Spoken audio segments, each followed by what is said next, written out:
আমি আজকে দই কাতলা করব। তো তোমরা দেখো, এই যে কাতলা মাছগুলো আমার ভাজা হয়ে গেছে। তো আমি তোমাদের আগের থেকে ভাজাটা দেখাইনি, ভাজা হয়ে গেছে। এখন আমি এই তেল গরম হয়ে গেছে, জিরা দিয়ে দিলাম, একটা তেজপাতা দিয়ে দিলাম, দিয়ে এবারে আমি পেঁয়াজ বাটাটা দিয়ে দেবো। দই কাতলা যেহেতু, পেঁয়াজ আর একটু তার সঙ্গে 2-4টে লঙ্কা পেস্ট করে নিয়েছি আমি। এই যে আমি পেস্ট করে নিয়েছি এর মধ্যে। এবার আমি এইগুলো দিয়ে দেবো এর মধ্যে।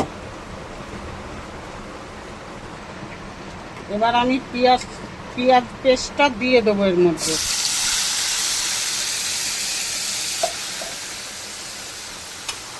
দিয়ে দিলাম, একটু নেড়ে চেড়ে নেব, একটু ভাজা হোক, পেঁয়াজের গন্ধটা যাতে যায়। ততক্ষণে আমি 1 চামচ হলুদ দিয়ে দেবো এর মধ্যে। 1 চামচ হলুদ দিয়ে দিলাম।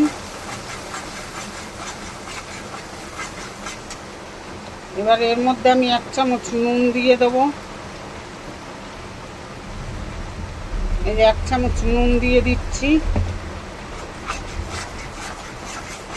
এইবারে একটু ভালো করে ভেজে নেব, যাতে পেঁয়াজের কাঁচা গন্ধটা না থাকে।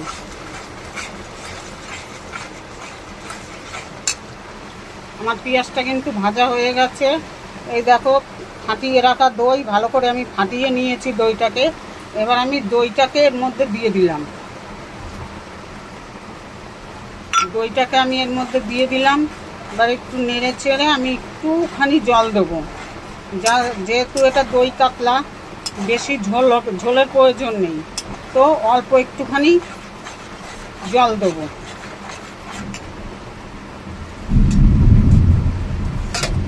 আমি ওই বাটিটা ধুয়েই একটুখানি জল দিয়ে দিলাম।